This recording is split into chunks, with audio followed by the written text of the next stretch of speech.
Student okay biology में एक बार फिर से आपका स्वागत है।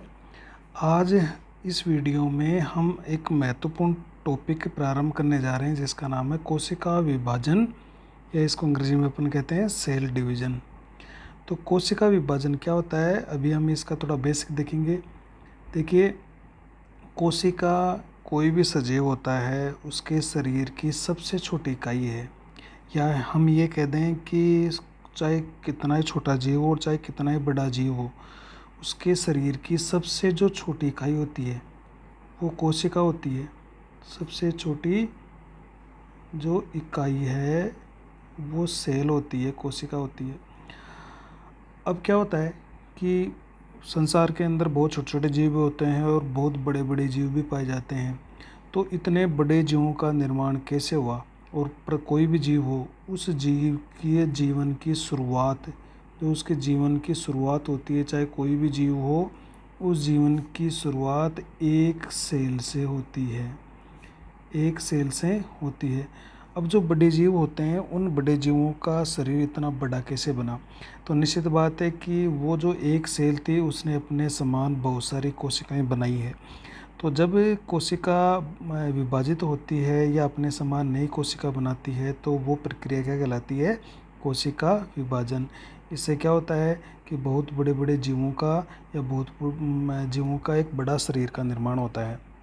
जैसे अपने एक पादप का उदाहरण दें, पादप एक एक छोटा सा पादप होता है, लेकिन जब वो बहुत बड़े एक वृक्ष का निर्माण कर लेता है वो पादप, तो उससे ये होता है कि लगातार उस पादप में कोशिका विभाजन होता है और वो बड़े वृक्ष का रूप धारण कर लेता है। इसी तरह से मानव की बात करें, मानव में हमारा जो जीवन है, हमारी जो लाइफ है, वो एक सेल से शुरुआत हुई है और उस सेल को हम क्या कहते हैं, युग्मनज कहते हैं, जाइकोट क्या कहते हैं उसको, जाइगोट या युग्मनज कहते हैं। तो इस जाइकोट से जो शुरुआत हुई है हमारी युग्मनज, और युग्मनज में लगातार क्या क्या होता गया, इसमें लगातार कोशिका विभाजन हुआ और आज हमारा इतना एक बड़ा शरीर बन गया है जिसके अंदर करोड़ों की संख्या में कोशिकाएं हैं। तो जाहिर सी बात है, कोशिका कोशिका विभाजन करती है जिससे कोई भी जीव होता है उसके शरीर में बढ़ोतरी होती है, उसका शरीर है वो बड़ा बनता है, बड़े जीवों का निर्माण होता है। तो कुछ तो जीव ऐसे होते हैं जिनका पूरी लाइफ ही एक कोशिका में ही रहती है, जैसे उनको अपने एक कोशिकीय जीव कहते हैं, जैसे अमीबा वगैरह है, तो एक कोशिकीय होते हैं वो। लेकिन बहुत सारे ऐसे जीव होते हैं जो उच्च श्रेणी के जो जीव होते हैं उनके शरीर में बहुत सारी कोशिकाएं होती है, इसलिए वो बहुकोशिकीय जीव कहलाते हैं। तो जाहिर सी बात है कि कोशिका विभाजन है, जब बड़े शरीर का निर्माण करेगी तो कोशिका को विभाजन करना पड़ेगा।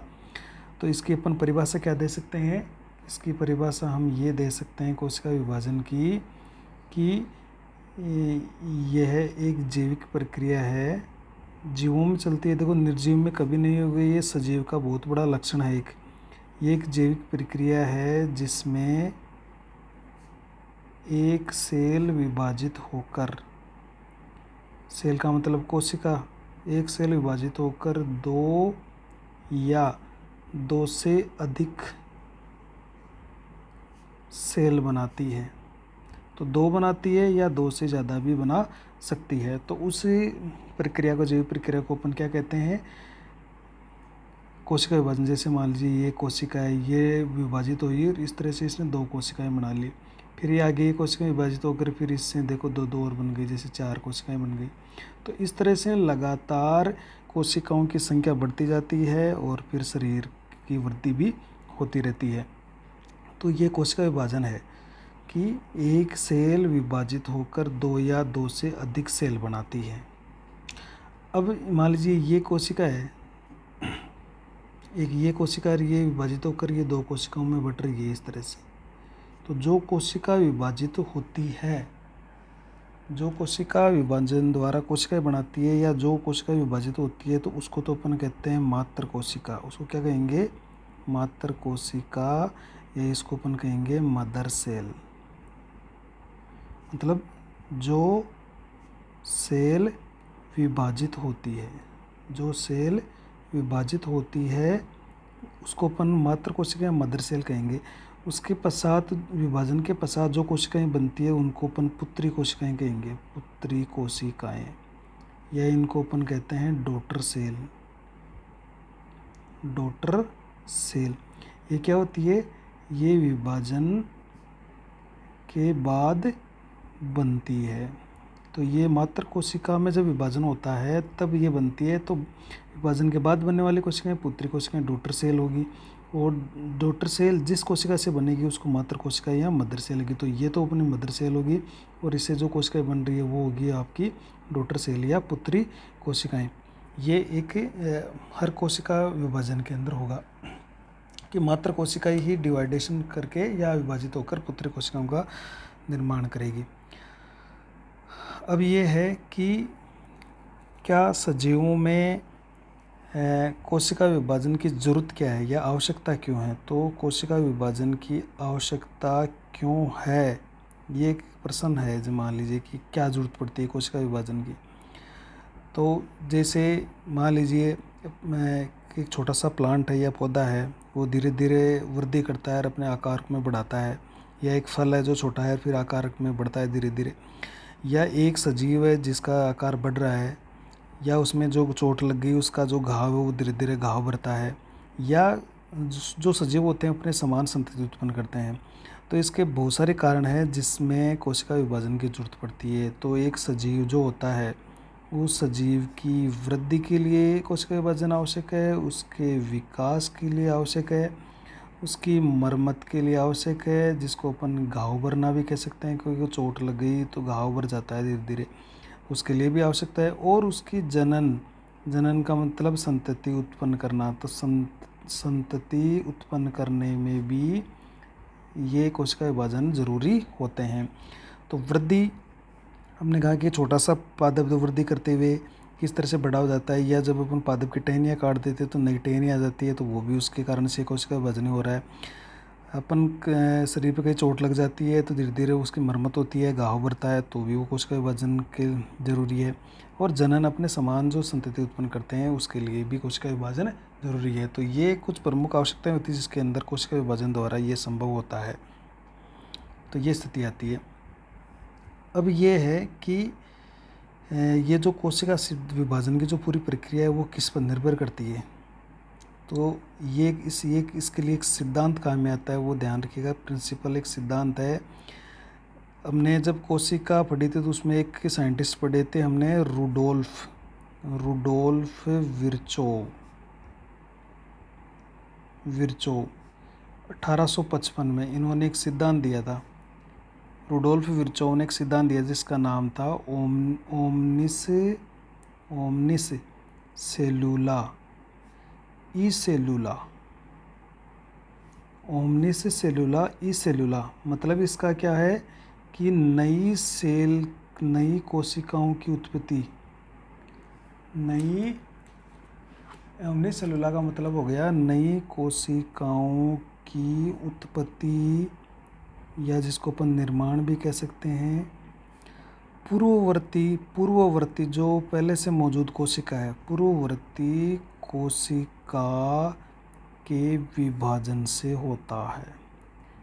ये एक बहुत ही महत्वपूर्ण तथ्य है। ये एक बात है कि अगर ऐसा नहीं होता कि पूर्ववर्ती कोशिका से अगर नई कोशिका नहीं बनती तो कोशिका विभाजन कैसे होता। तो रुडोल्फ विर्चोव ने पहली बार ये बताया था 1855 में कि नई कोशिकाओं की जो उत्पत्ति होती है वो पूर्ववर्ती कोशिका के विभाजन से ही होती है। इसके लिए उन्होंने एक लाइन लिखी थी, ओमनिस सेलुला ई सेलुला। ओमनिस का मतलब न्यू सेल, सेलुला का मतलब सेल, ई का मतलब एक्सिस्टिंग जो अभी वर्तमान में मौजूद है एक्सिस्टिंग, और सेलुला का मतलब सेल जो अभी मौजूद सेल है, पूर्ववर्ती कोशिका है, उसके विभाजन से नई कोशिका की उत्पत्ति। तो पूरा कोशिका विभाजन इस सिद्धांत पर टिका हुआ है। देखो अब बात ये आती है कि क्या सजीव में हर जगह पर कोशिका विभाजन होता है। तो मान लीजिए कोशिका विभाजन के स्थान, तो अपन ने जैसे ये पढ़े हैं कि सेल डिवीजन के स्थान कहाँ कहाँ पर सेल डिवीजन होता है। तो जैसे सजीव दो ही तरह के होते हैं, दोनों सजीवों के अंदर पादप और जंतु, इसको अपन प्लांट्स बोलते हैं और इसको हम एनिमल्स बोलते हैं। तो सजीव दो ही होते हैं। तो क्या इन दोनों के अंदर कोशिका विभाजन हर जगह पर होता है।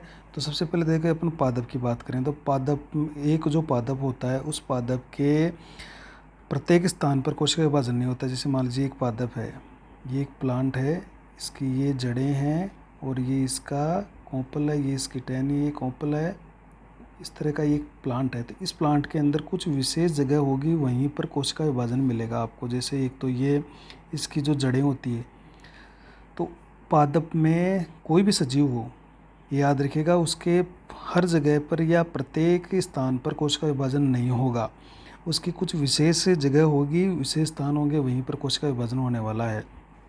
तो पादप में जहाँ पर कोशिका विभाजन होता है, तो कोश पादप में सेल डिवीजन वाले स्थान, सेल डिवीजन कहाँ कहाँ होगा, उन स्थानों को अपन बोलते हैं विभिज्योतक। क्या बोलेंगे? विभिज्योतक कहेंगे उनको, या मेरिस्टेम बोल देंगे अंग्रेजी में। क्या कहेंगे? मेरिस्टेम।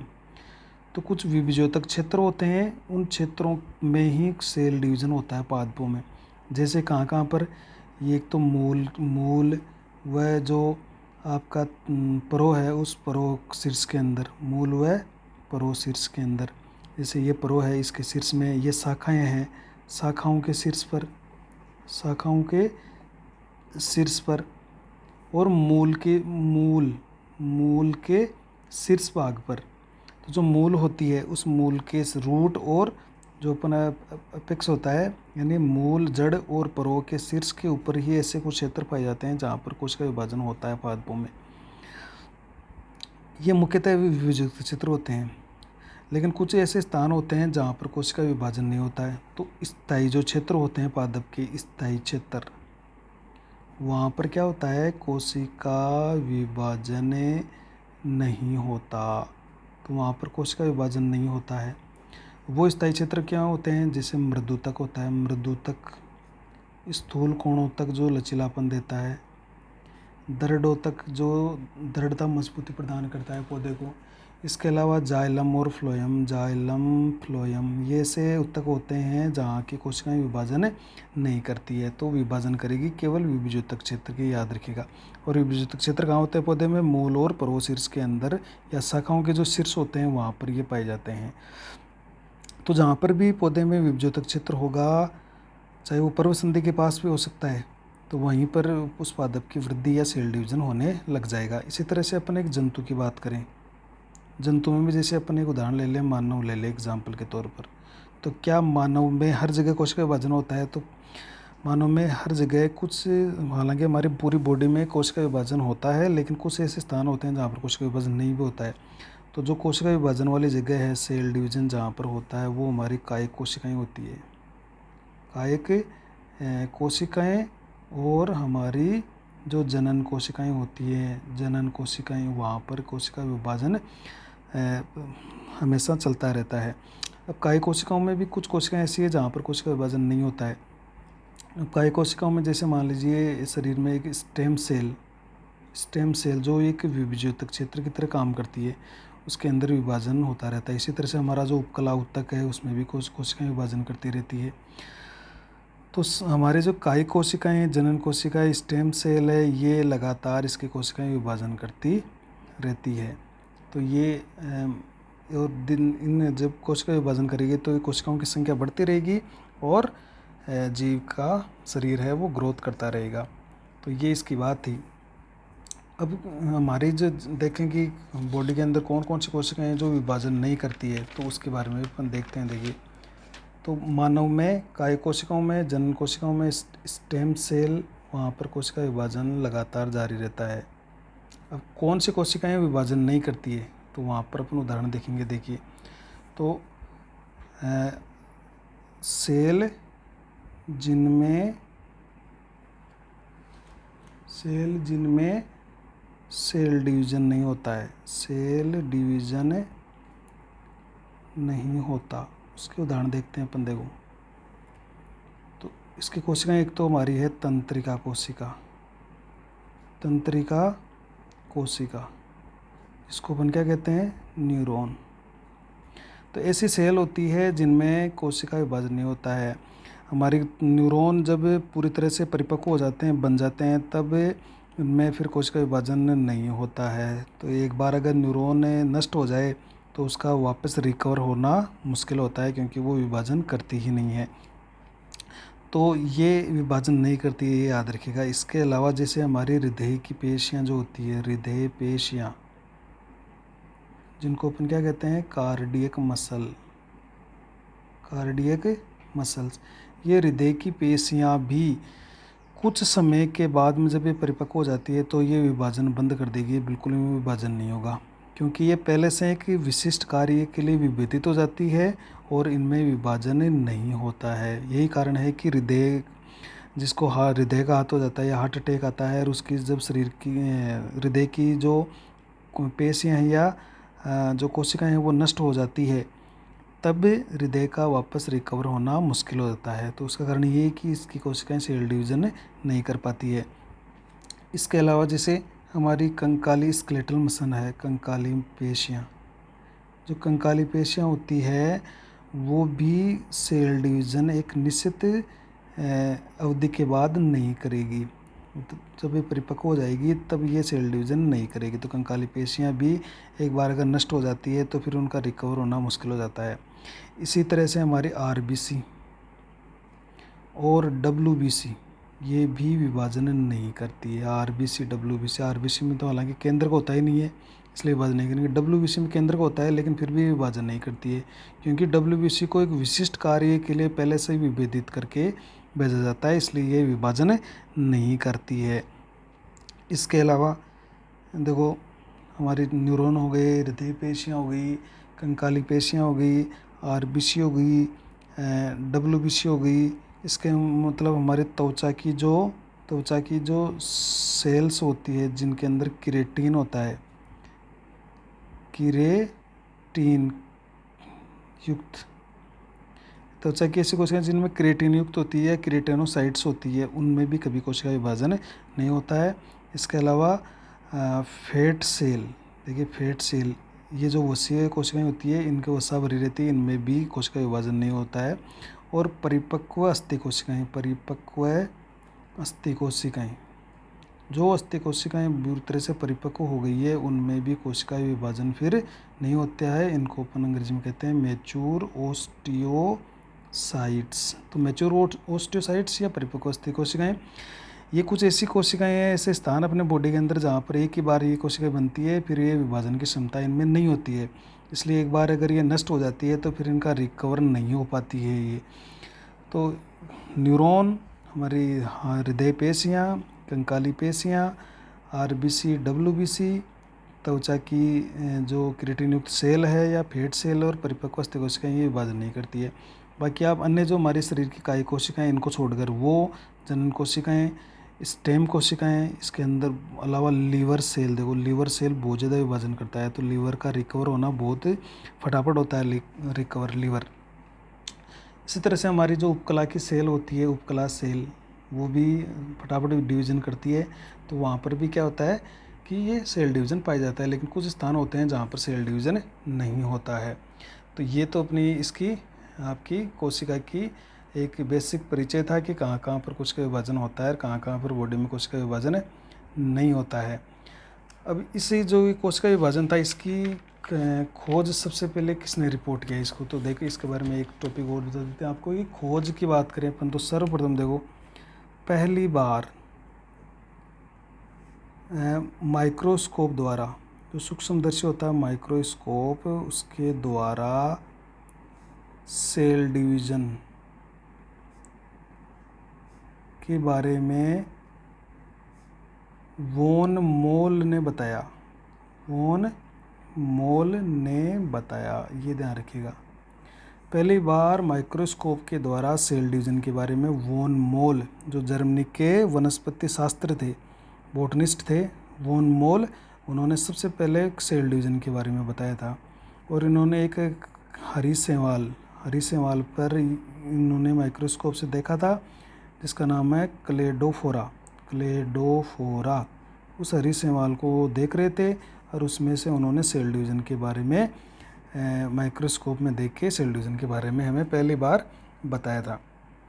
तो ये इनकी बात है। अब देखिए कि होता क्या है, कोई भी कोशिका जब विभाजन करती है तो वो इतने साधारण तरीके से विभाजन नहीं करती है कि ये बस डायरेक्ट दो भागों में बट गई। तो ये 2 या 2 से ज़्यादा भी बढ़ सकती है। लेकिन इसका क्या होता है कि जब ये कोशिका विभाजन करती है तो इसका एक पूरा जीवन चक्र होता है। और कोशिका विभाजन एक नियमित रूप से चलने वाली प्रक्रिया है जो जीनों द्वारा कंट्रोल होती है।